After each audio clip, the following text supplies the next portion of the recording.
La Bureba, en el norte de Burgos, es una de las comarcas más despobladas de la comunidad. Allí el paisaje está plagado de pueblos que no tienen almas que proteger. Son los que el etnógrafo Elías Rubio denominó pueblos del silencio. Lugares cargados de historias, pero vacíos de personas que las puedan contar.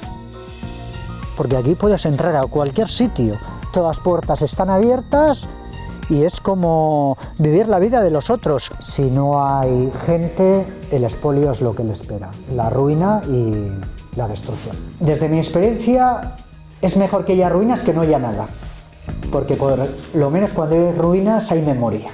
La desaparición supone una pérdida de un modo de vida, de una cultura, de una memoria.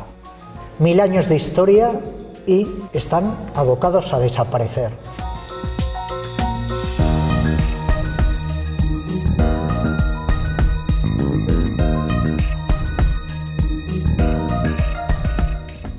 Hace 125 años la ciudad de León vio como un dragón dormido aparecía en su horizonte.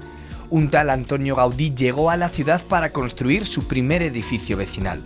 Una obra que ha pasado a la historia de la arquitectura y que escondía en el que es su símbolo un tesoro único. Tenía esa posibilidad de poder escoger cualquier encargo o declinar cualquier oferta.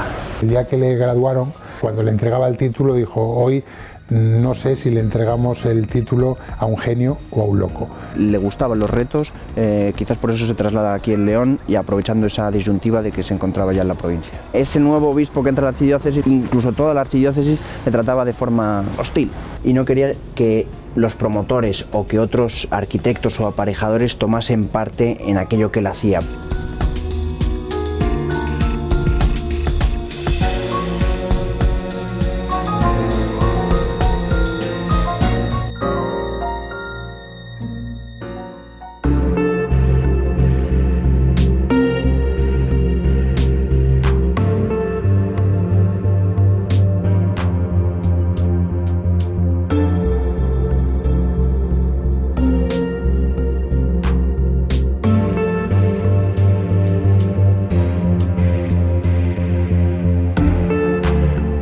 ¿Es posible hablar de lo que no existe?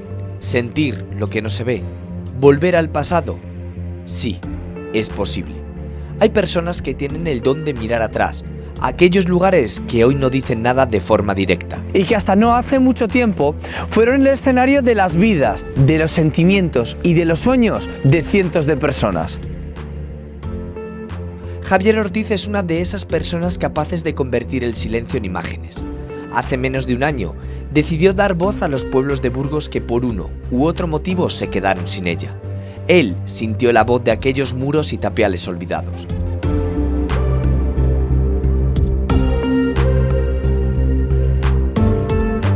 Javier, ¿qué atrae a una persona como tú hasta estos lugares deshabitados? Bueno, atraer, yo creo que el tiempo es lo que encuentra luego el encanto, ¿no? Porque igual las primeras veces que vienes pues no encuentras atracción, ¿no? Vienes motivado por curiosidad, por cierta libertad que se puede tener, porque aquí puedes entrar a cualquier sitio, todas las puertas están abiertas y es como vivir la vida de los otros, la vida que vivieron las personas. Con el tiempo pues tienes esa atracción cuando ya empiezas a encontrar historias, porque cada casa ha vivido una familia. Cuando ya profundizas, entonces es cuando igual empiezas ahí a encontrar la sustancia. ¿Son bellos precisamente por las historias? ¿Son bellos porque es ver algo que normalmente no se ve? ¿Por qué son bellos estos lugares? Bueno, yo creo que por todo, en conjunto. La historia, la arquitectura, las mismas ruinas. ¿Te ha sorprendido algo de lo que has conocido tú a lo largo de tu viaje? Pues sí, me ha sorprendido sobre todo el ver cómo hemos llegado hasta aquí. Todos generalmente tenemos un pueblo, o hemos ido en verano o o, como es mi caso, nacido en un pueblo, ¿nos podemos imaginar nuestro pueblo así como Castil? ¿Es posible a partir de lugares negativos sacar conclusiones positivas? Es obvio que sí. Además, teníamos que ser muy reflexivos y ponerlo como ejemplo. Decir, mira qué es lo que puede esperar a nuestros pueblos y tener un claro ejemplo, Castil de Càrries. ¿Te parece si recorremos este pueblo en busca de respuestas? Muy bien.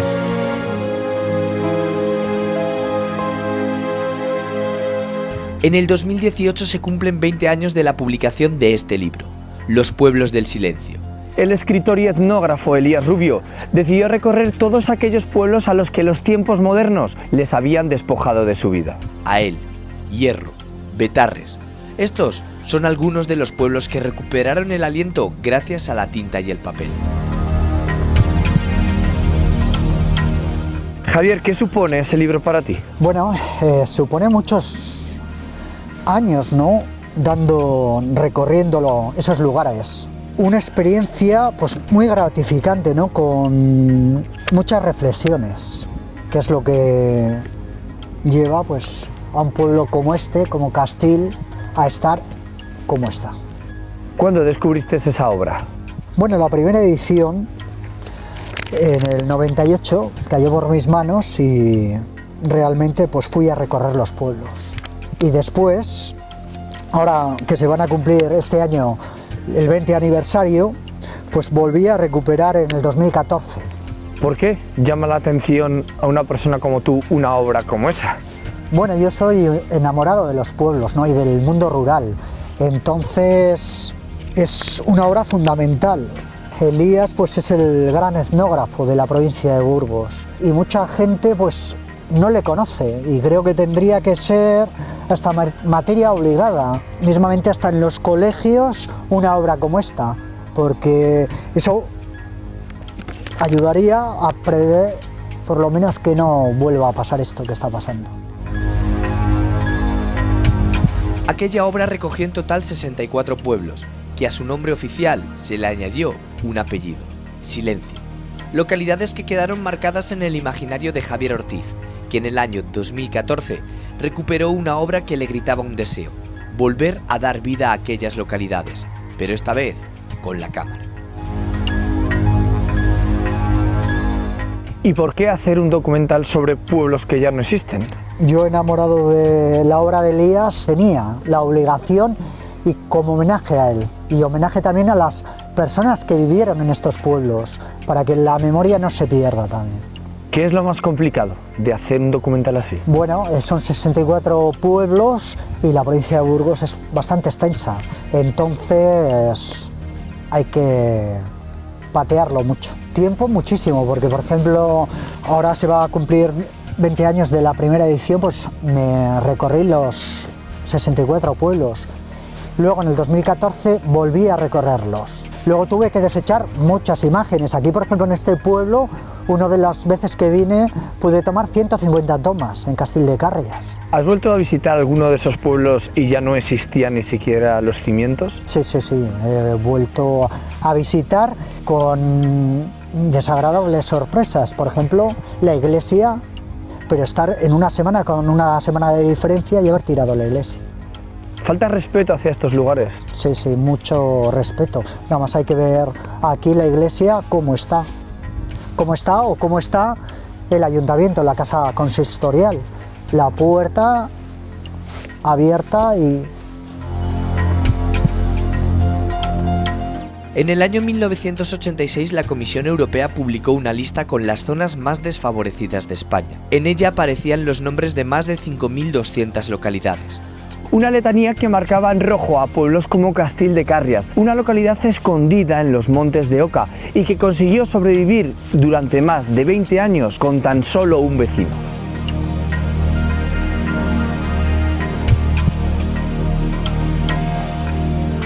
Bueno, pues estamos aquí en la periferia de lo que fue un pueblo, Castil de Càrries. Estamos en una zona que llaman Las Lomas, en la comarca de Montes Oca. Tenemos a nuestra derecha el monumento de Alcocero de Mola, al general Mola, y geográficamente pertenece a Belorado. Dista de Briviesca 17 kilómetros, 18 de Belorado. El siguiente pueblo es Bañuelos de Bureba, que pertenece a la Bureba. Entonces, esto está entre medias. ¿Se sabe a qué se dedicaba la gente en este lugar? Bueno, se dedicaba pues, a la agricultura y ganadería, como en casi todos los pueblos. ¿Qué queda reconocible de este pueblo? Bueno, es reconocible el primer edificio y más notable es la iglesia de Santa María. Siguiente que se puede reconocer es el ayuntamiento y la escuela, que es en el mismo edificio. Abajo está la escuela y arriba el ayuntamiento. Luego tenemos también la cantina, lo que fue la cantina y el último edificio habitado del pueblo. Y bueno, muchas de las casas todavía tienen los enseres que se puede reconocer a los habitantes, pues exámenes y demás. ¿Ha cambiado mucho este lugar desde la primera vez que lo visitaste? Pues sí que ha cambiado y además, por ejemplo, hubo un antes y un después. En el 96 con la muerte de Florentino. Con la muerte de Florentino empezó el expolio. Y bueno, hay que mirar que no hace tantos años cómo están las iglesias y cómo están las casas. ¿Nos acercamos? Pues nos acercamos.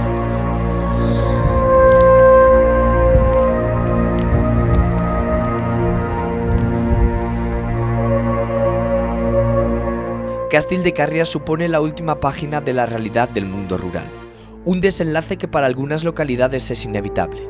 Pueblos que un día vieron cómo la industrialización les convirtió en pueblos de verano y como después el paso del tiempo les relegó a la naturaleza muerta. Javier, ¿cómo se explica entonces el final de un pueblo como Castil de Carrias? Había que entender que son familias las que vivían muy numerosas, que necesitaban muchos recursos. En una época muy concreta, en 1960-70, con la mecanización del campo, pues se redujo mucho el esfuerzo y el trabajo, y entonces no había trabajo y tuvieron que marchar.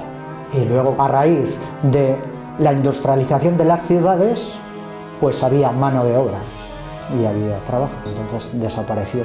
¿Cuándo se apaga la vida en Castil de Carrias?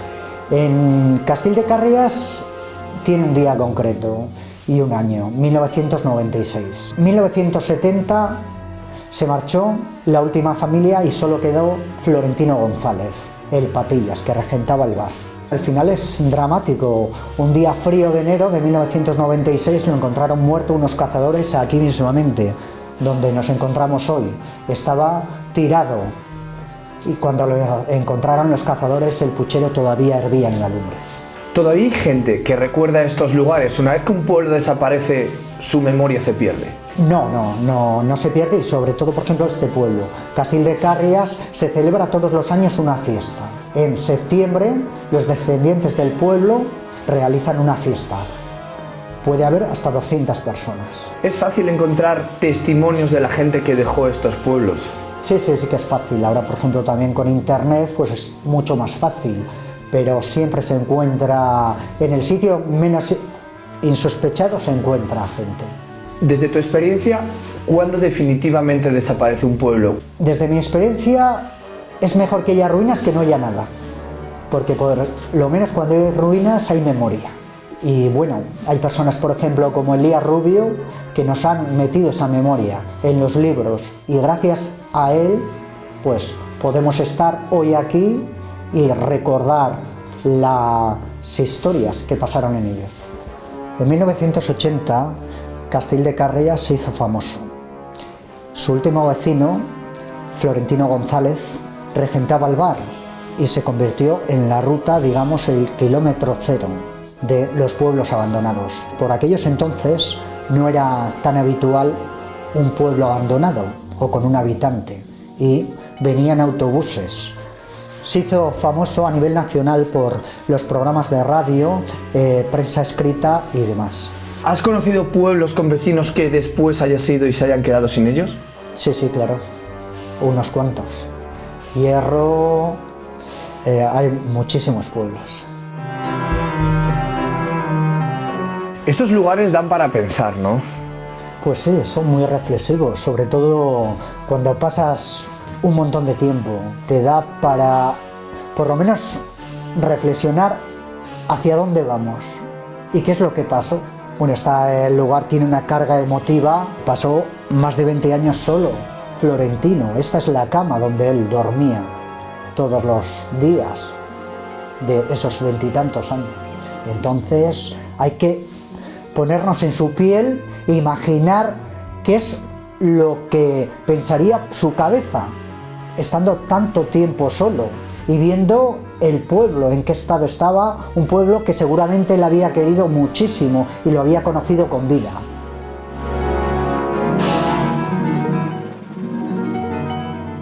Puede que hoy por hoy parezca imposible imaginarse la vida aquí. Ahora es la naturaleza la que invade los esqueletos de las casas y edificios que un día ocuparon más de 250 habitantes, personas que gastaban su tiempo libre en alguno de los 3 bares que tenía Castile. Mientras otras preferían purgar sus pecados en una iglesia que ya no tiene almas que salvar.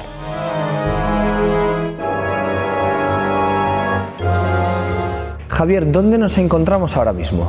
Bueno, nos encontramos en la iglesia de Santa María. Lo que queda, las ruinas de esta malograda iglesia, que como se puede comprobar ha sido totalmente expoliada.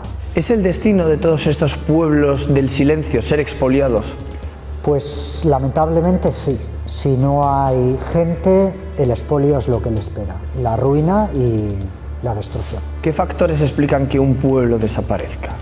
Bueno, estos pueblos generalmente todos nacieron en la Reconquista. 1000 años de historia y están abocados a desaparecer. Y están abocados a desaparecer por la industrialización.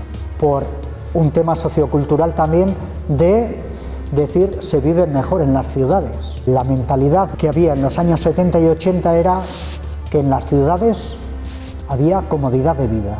¿Cómo es ese proceso de desaparición? Bueno, el proceso de desaparición en algunos es paulatino y en otros pues es más llamativo. El concepto de pueblo como para verano, ahí es cuando ya empieza a desaparecer, porque primero se cierran las casas y se intenta venir en verano, pero mucha de la gente no viene en verano. Se empieza a pasar como ha pasado aquí. Vienes después de 20 años y está el pueblo en ruinas. Los 64 pueblos del silencio de Burgos tienen algo en común. Sí, que todos, el factor de la despoblación en un periodo muy corto de tiempo. En los años 60, 70 y 80 ahí es donde desapareció. Por ejemplo, Castile de Carrias, 1972, quedaba solo Florentino González, 26 años solo. Falleció y con él desapareció la última esperanza humana de vida. ¿Y antes cuántos vecinos llegó a tener? Llegó a tener 250 habitantes. En 1950 tenía 250 habitantes. Tenía una escuela con 35 niños. ¿Están localizados en alguna zona concreta todos estos pueblos del silencio también? El norte de Burgos es donde están el 99% de los pueblos. Está muy cerca también de las capitales del norte. El País Vasco llevó la mayoría de los habitantes de los pueblos para trabajar, es obvio, para la industrialización, para las ciudades y las fábricas. ¿Y es habitual que ni siquiera el centro sagrado del pueblo o el cementerio del pueblo se salven a ese abandono? Pues lamentablemente aquí tenemos la prueba evidente de que es así. En el catastro del Marqués de la Ensenada sí que aparece la localidad de Castile de Carrias. En el momento de escribir estas líneas, Castile de Carrias contaba con 16 casas habitadas, 8 sin habitar y 11 en estado de ruina. Incluso, la localidad protagonizó en el año 1929 esta curiosa noticia que hablaba del accidente de uno de sus vecinos.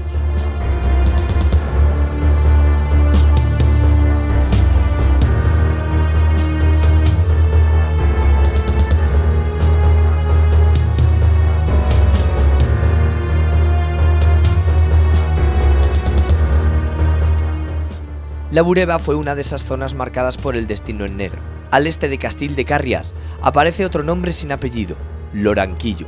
De nuevo el catastro de la Ensenada da pistas sobre lo que fue este lugar hoy sumido en el silencio.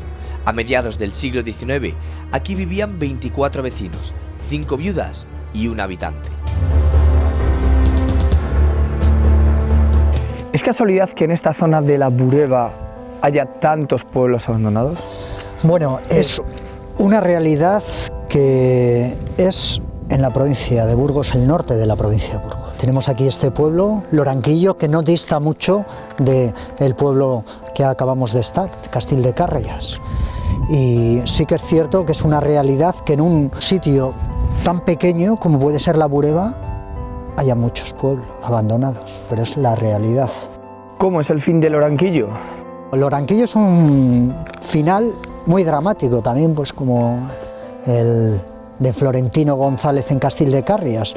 Realmente todos tienen un final dramático, si no, pues más, porque hay que ponernos en la idea de los dos últimos habitantes del pueblo, Ascensión y Julio Ruiz, dos hermanos invidentes que estuvieron 26 años viviendo en Loranquillo, solos.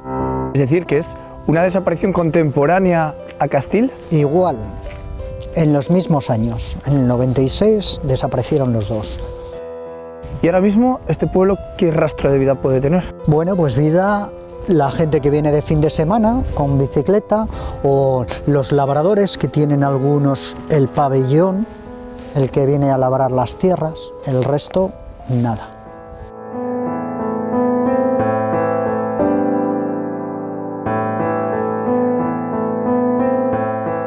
...29 casas habitables, 4 yermas por la falta de vecinos y una arruinada. ¿Cómo pudo desaparecer? El Instituto Nacional de Estadística parece tener la clave. El último censo en el que la localidad aparece es en 1842. Después, sus 64 vecinos se integraron en Quintana Loranco, localidad que en los primeros 70 años del siglo XX perdió casi 300 habitantes antes de ser absorbida por Belorado.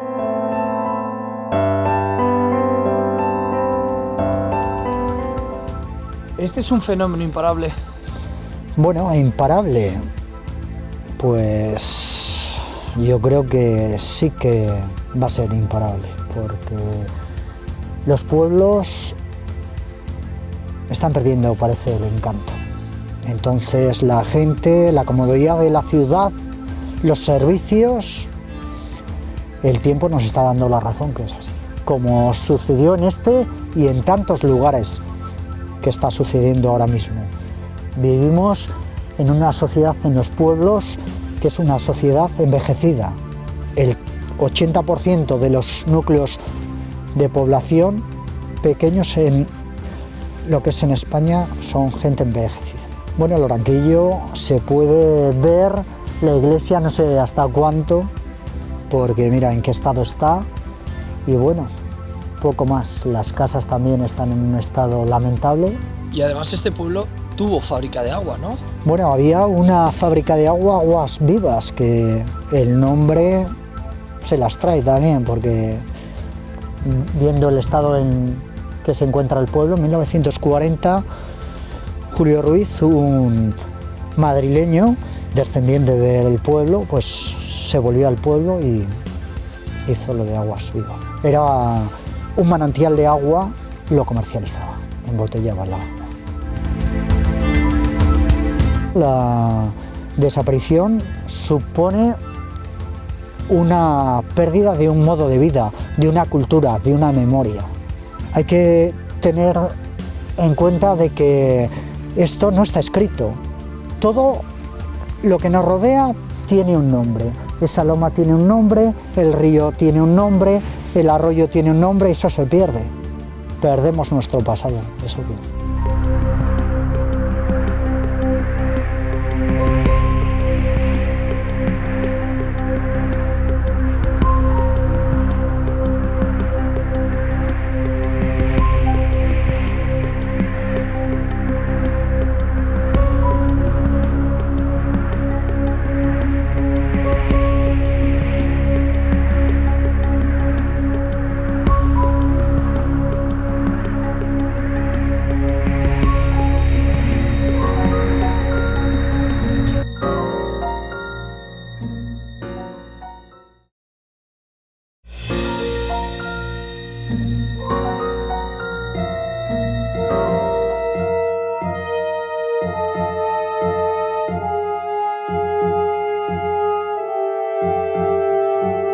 Edificios como la Catedral de León forman parte de la historia por su belleza y grandiosidad, por haber sido capaces de establecer un diálogo entre el hombre y Dios. Construcciones como la Basílica de San Isidoro se han convertido en iconos por haber sido el escenario de hechos históricos y por cobijar durante siglos extraños secretos.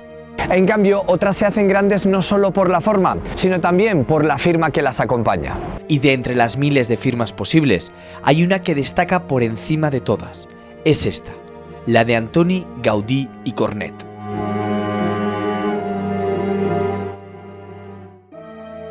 Antonio Gaudí es un arquitecto que sale de un pueblecito muy pequeño de Cataluña. Enseguida, después de estudiar su carrera como arquitecto, se posiciona muy bien socialmente, lo que le permite enseguida conseguir encargos arquitectónicos y de mobiliario urbano, y muy pronto consigue sus primeros edificios. Se consiguió posicionar muy pronto a la burguesía, eso le permite crecer en una Cataluña modernista, despuntar muy rápidamente gracias a su originalidad, ¿no? Es un arquitecto muy técnico, muy ecléctico, que nace de un eclecticismo, de una arquitectura de la cual bebe de otras corrientes arquitectónicas y se encauza hacia un modernismo, el cual consigue hacer un estilo propio y único mundial. Precisamente ahí está la clave del éxito, porque hace un estilo único. Surge de un estilo modernista, que es una corriente a nivel europea, incluso también en América, pero él parte de ese estilo modernista y lo hace propio. Aquí a León llega con tan solo 37 años, es un arquitecto muy joven, muy técnico, y este sería su primer edificio de viviendas. ¿Rompió moldes Gaudí? Sí, en todos los sentidos, en el arquitectónico, en el estilístico, siempre va a la vanguardia de su estilo, y sobre todo porque todo lo que pueda parecer estético en Gaudí siempre tiene una función técnica o práctica. Antonio Gaudí cambia su forma de pensar, su forma de actuar, su forma de comportarse. Por supuesto que cambia. Pensemos que él sale de una Cataluña con un clima mediterráneo más cálido. La primera vez que pisa León es Astorga, donde se vuelve una persona más austera, más introvertida y tan religiosa. Después se traslada aquí a León, donde consigue levantar un edificio en tan solo 10 meses, sabiendo que había venido a León después de un desamor. Lo que le urge es levantar enseguida este edificio y volver a su Cataluña natal, donde, digamos, tenía su zona de confort. ¿Ahora qué supone la marca Gaudí? Mucho. Pensemos que es el arquitecto internacionalmente más conocido a todos los niveles culturales, de Tokio a Nueva York. Es el que más monumentos patrimonio de la humanidad tiene. El 95% del turismo que hay en Barcelona es por Gaudí. Hay arquitectos tan conocidos como Le Corbusier, Norman Foster, Frank Gehry, Álvaro Siza, pero tan conocido como Gaudí, quizás ninguno. 9 edificios diseñados por Gaudí son patrimonio de la humanidad. No hay ningún arquitecto que se le acerque. Decenas de construcciones convierten a Barcelona en la capital Gaudí del planeta. El genio solo proyectó 3 edificios fuera de la que parecía su zona de confort. La huella leonesa de Gaudí son los edificios del Palacio Episcopal de Astorga y de la Casa Botines de León. Construcciones que, junto con el Capricho de Comillas, forman la Trinidad gaudiana lejos de Barcelona. 3 localidades que casualmente están en el Camino de Santiago. Comillas realmente es el encargo de un indiano que vuelve de América Latina y a través de unas amistades con Gaudí le hace ese encargo, ese capricho, que es lo que realmente. Astorga llega porque el obispo que había en esa época destinado en la archidiócesis de Astorga era del pueblo natal de Gaudí. El palacio episcopal que había en aquella época se incendia porque era de madera, queda reducido a pavesas, y el obispo Grau, que conocía a Gaudí, que estaba despuntando en esa Barcelona modernista del momento, le pide el favor de que se venga a Astorga y que le haga un nuevo palacio episcopal. Ahí es donde realmente entablan una buena amistad, donde le cambia ese carácter más introvertido, religioso, austero a Gaudí, con tan mala suerte de que un poquito antes de terminar el tramo de la tercera planta y cerrar la techumbre, el obispo Grau muere. Y el nuevo obispo que entra a la archidiócesis tiene muchísimas diferencias con Gaudí, le tratan de una forma muy hostil, y Gaudí, que también era un poco soberbio, decide quemar esos planos e irse de Astorga. ¿Cómo él consiguió desarrollar ese proyecto del Palacio Episcopal? Es cierto que él estaba a caballo entre Cataluña y Astorga. Gaudí es un estudioso y él se da cuenta de que no puede hacer edificios modernistas en ciudades tan medievales, que son casi pueblos, ¿no? Entonces lo que quiere es estudiar un poco esa arquitectura del entorno porque crea una simbología para su edificio con la etnografía del lugar donde ubica ese edificio. Y consigue camuflar de alguna forma un edificio modernista en un entorno tan rural o tan medieval. Pero entonces su primer contacto con las tierras leonesas de Gaudí no acabó precisamente bien. No, de hecho él lo refleja en algunas cartas de que ese nuevo obispo que entra a la archidiócesis, incluso toda la archidiócesis, le trataba de forma hostil. De nuevo da la sensación de que para acceder a Gaudí hay que ser alguien. Sí, está un poco también dentro de esa simbología. Gaudí era un poco austero, inaccesible. Los encargos que tenía eran muy buenos, lo que le permitió siempre llevar una vida acomodada. Tenía esa posibilidad de poder escoger cualquier encargo o declinar cualquier oferta. El arquitecto de Dios parecía ser el arquitecto maldito, el artista incompleto. Murió antes de ver finalizada su magna obra, la Sagrada Familia. El Palacio Episcopal de Astorga no fue terminado bajo su dirección. Tras aquel encontronazo con la curia astorgana, Gaudí llegó hasta León. Un nuevo reto se le planteó en el horizonte. ¿Por qué tras el fiasco de Astorga Gaudí no regresa a su Cataluña? Bueno, la conexión que guarda Gaudí con León es la de unos comerciantes de telas que habían heredado una tienda de tela de su socio aquí en León, que era Joan Oms y Botinas. Esa tienda de telas en León se llamaba Casa Botines y querían llevar a cabo un proyecto más grande, más ambicioso, a la manera modernista que se estaba haciendo en Barcelona. Un edificio de viviendas en cuyo local bajo se ubicaba ese negocio de los promotores. Estos dos promotores son Simón Fernández y Mariano Andrés, que eran en León los representantes del Banco Hispano-Colonial de Cataluña, y a través de Eusebi Güell, con el cual mantenían relaciones comerciales, le preguntan que qué arquitecto les recomienda para llevar a cabo este proyecto. Eusebi Güell, que conocía que Gaudí se encontraba en Astorga, les dice que qué mejor candidato que Antonio Gaudí, que se encontraba aquí en León. ¿Y Antonio Gaudí por qué acepta? Buena pregunta. Antonio Gaudí acepta quizás porque es el primer encargo que le van a hacer de un edificio de viviendas, y él, que era un hombre ambicioso y le gustaban los retos, quizás por eso se traslada aquí en León, y aprovechando esa disyuntiva de que se encontraba ya en la provincia. ¿Cómo fue esos primeros pasos para poder construir el edificio? Bueno, un poco convulsos porque el solar que le dan a construir a Antonio Gaudí iba a ser en un principio de unos 1.200 metros cuadrados, aunque en realidad les tenían que haber quitado la oportunidad de construir. Tras unos pleitos con el ayuntamiento, ya que había un proyecto urbanístico del ensanche y de todo lo que es el tramo de la calle ancha, el ayuntamiento necesitaba dinero de las licencias y les acotan el terreno a 800 metros cuadrados. En parte para que el edificio Casa Botines no tapase este edificio renacentista que tenemos aquí, de Rodrigo Gil de Ontañón. Es decir, que el edificio estuvo a punto de no construirse. Efectivamente, debido a esos pleitos con el ayuntamiento, aunque el proyecto surge en 1886, no se comienza a construir hasta 1892 debido a esos problemas que tienen con el ayuntamiento. Un Gaudí acostumbrado a una gran Barcelona, ¿qué se encuentra en León? ¿Cómo era esta ciudad? León era un pueblo, León no tenía industria de ningún tipo, una incipiente minería, y lo que hace un poco es estudio del León medieval, estudio del origen. De hecho, él lo decía, la originalidad consiste en volver al origen. Él vuelve al origen de León haciendo ese estudio de arquitectura para hacer un edificio tan original. El edificio Botines no es una construcción cualquiera ni para Gaudí, ni para la historia de la arquitectura mundial. Aquí se encuentra el Archivo de Fundos, uno de los archivos privados más importantes del país. Más de 250 metros cuadrados de historia que incluyen algo único: la historia de un edificio de Gaudí. Diego, ¿por qué no existen muchos planos o vasta documentación sobre el trabajo de Gaudí? En gran parte se debe a que Gaudí era muy celoso de toda esa documentación que generaba a la hora de construir un edificio, planos, maquetas. Quería sentirse libre a la hora de hacer su edificio y no quería que los promotores o que otros arquitectos o aparejadores tomasen parte en aquello que él hacía. Por eso en unas ocasiones se deshace de ellos y en otras ocasiones los esconde.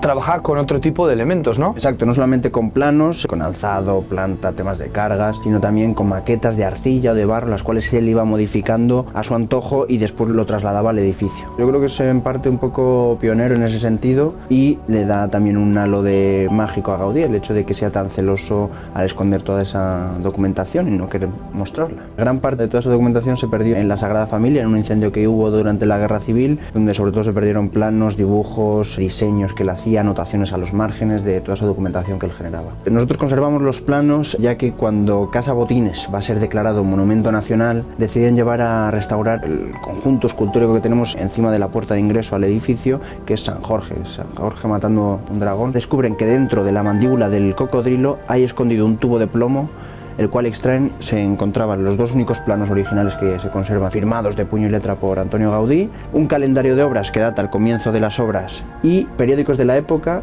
que a modo de crónica documentan todas estas noticias. Toda esta documentación la tenemos a buen recaudo en el archivo de la Fundación Fundos. Y nosotros dentro de ese edificio Botines, ahora mismo, ¿dónde estamos? Ahora mismo nos encontramos en el torreón noreste, de las partes más originales del edificio, torreón que él en un principio había diseñado con aristas y finalmente fue cónico, para darle ese sentido de castillo medieval al conjunto. Un conjunto que no era destinado a una familia burguesa, sino a muchas familias. Sí, los promotores de la obra, Simón Fernández y Mariano Andrés, se reservan la primera planta, que era la más noble, la más burguesa, y después el resto de plantas eran destinadas a viviendas, a esa nueva burguesía que crecía en el León de la época y que se podía permitir el lujo de vivir en un edificio como este. Antonio Gaudí es un artista sin memoria. Al icono del modernismo, al genio creativo e innovador, la guerra civil le despojó de su recuerdo en papel. La Casa Botines tiene esas piezas que permiten comprender la grandeza del artista. Un archivo que nació con vocación de preservar el desarrollo de España se ha convertido en la clave gaudiniana. ¿En qué archivo exactamente nos encontramos? Pues ahora mismo nos encontramos en el archivo histórico y el centro de documentación de la Fundación Fundos, el cual alberga una diversidad de documentos y de expedientes bastante amplia. Tenemos desde libros del siglo XII, un Corán del siglo XIII, una suma teológica de Santo Tomás de Aquino. Nuestro primer documento son documentos de la historia del Reino de León de 1195. Tenemos toda la documentación generada a través del tiempo de la Sociedad Económica de Amigos del País y también toda la documentación generada a través de la Caja de Ahorros y el Monte de Piedad de León y de todas las fusiones y absorciones que han sufrido todas estas cajas y bancos. ¿Cómo se han ido consiguiendo todo este volumen de documentos? La parte más importante, que quizás sea el archivo histórico de los Condes de Luna, es la labor que hace un historiador catedrático de la Universidad de León, que es César Álvarez, que encuentra estos archivos, estos documentos en Francia y hace una labor de investigación y consigue traer esos documentos a León, que es donde siempre debieron estar. Y después toda esta catalogación de expedientes es labor del historiador Manuel Carriedo, un medievalista que ha hecho una muy buena labor a la hora de organizar todo esto. ¿Y por qué acaban aquí aquellos planos o aquellos documentos relacionados con Gaudí?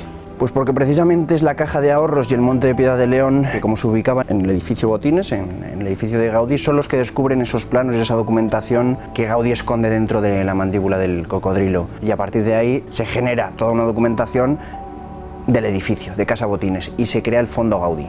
¿Es posible consultarlo? Sí, por supuesto. Cualquier investigador que quisiera consultarlos, poniéndose en contacto a través de la Fundación Fundos, se le abrirían las puertas, por supuesto. Botines tiene ADN Gaudí y puede demostrarlo. Es posible reconstruir toda su historia desde los papeles.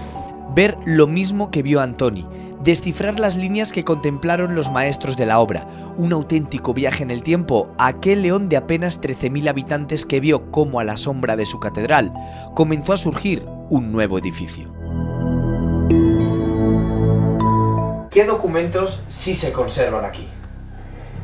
Se conservan muchos documentos y muy importantes. El hecho de que fuera un edificio civil con unos promotores concretos y que posteriormente recayera en manos de una entidad, una estructura como fue la Caja de Ahorros y Monte de Piedad de León, fue lo que permitió que todo haya llegado a nuestras manos y que sea probablemente uno de los edificios de Gaudí más documentados sin ningún género de dudas. Hicieron una muy buena labor la Caja de Ahorros y el Monte de Piedad de León, haciendo una amalgama de toda esa documentación y que hoy nos permite poder historiar y conocer en profundidad toda la historia del edificio. También lo que ha sido la peripecia vital histórica del edificio a lo largo de estos 125 años, las sucesivas restauraciones, todas las modificaciones que se han realizado. Al final un edificio es un organismo vivo que se tiene que ir adaptando a las nuevas necesidades que se va encontrando y este es el caso de uno de ellos, que pasa de ser una tienda de telas a un banco. Aquí contamos con los planos de planta y alzado que Antonio Gaudí Cornet envía a los promotores de la obra. Tenemos también la venta del solar, las escrituras. La correspondencia de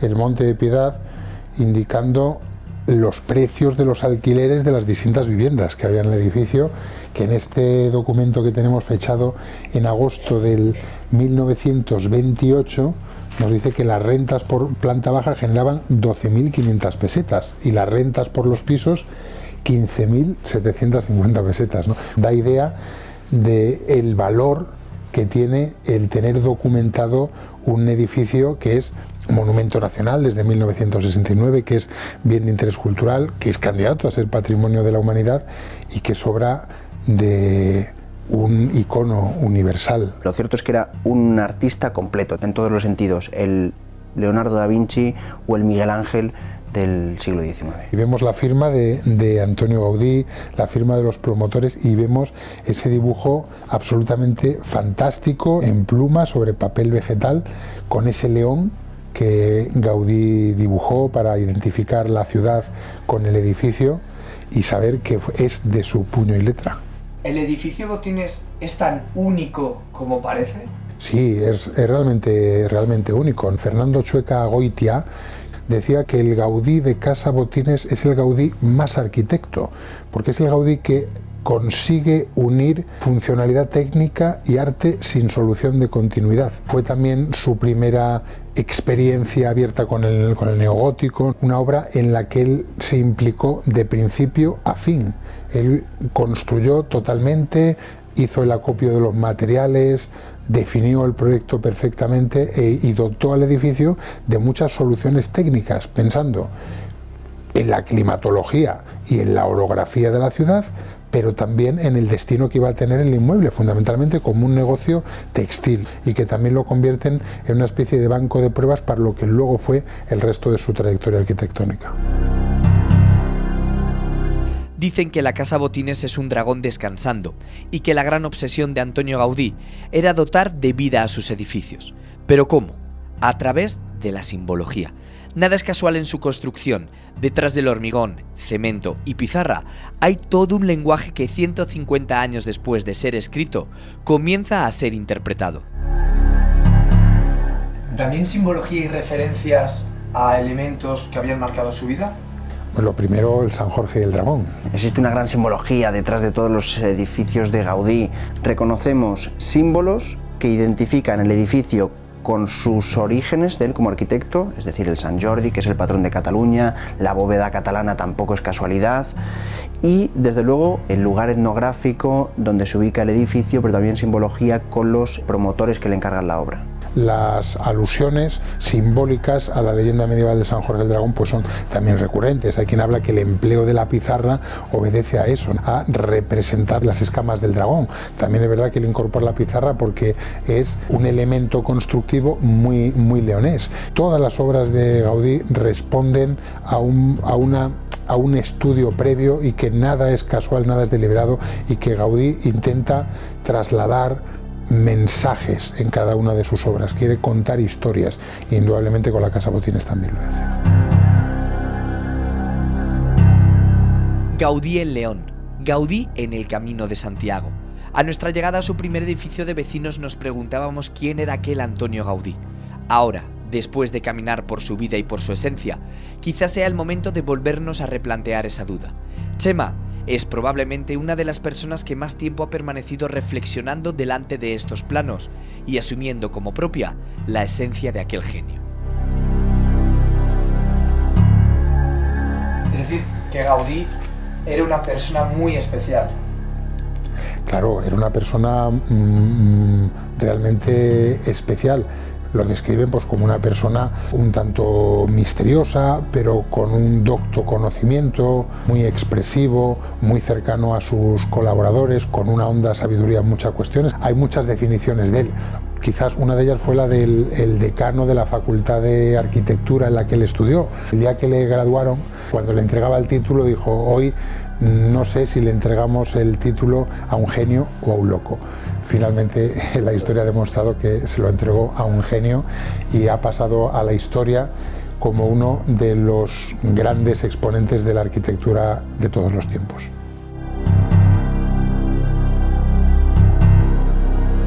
Seguramente para muchos peregrinos la Casa Botines pase desapercibida. La sombra de la catedral es demasiado alargada. Pero mientras los caminantes persiguen la redención, San Jorge sigue cumpliendo con la misión que hace 150 años un tal Antonio Gaudí le encomendó: hacer pensar y reflexionar a través del arte, y sobre todo, marcar a las personas.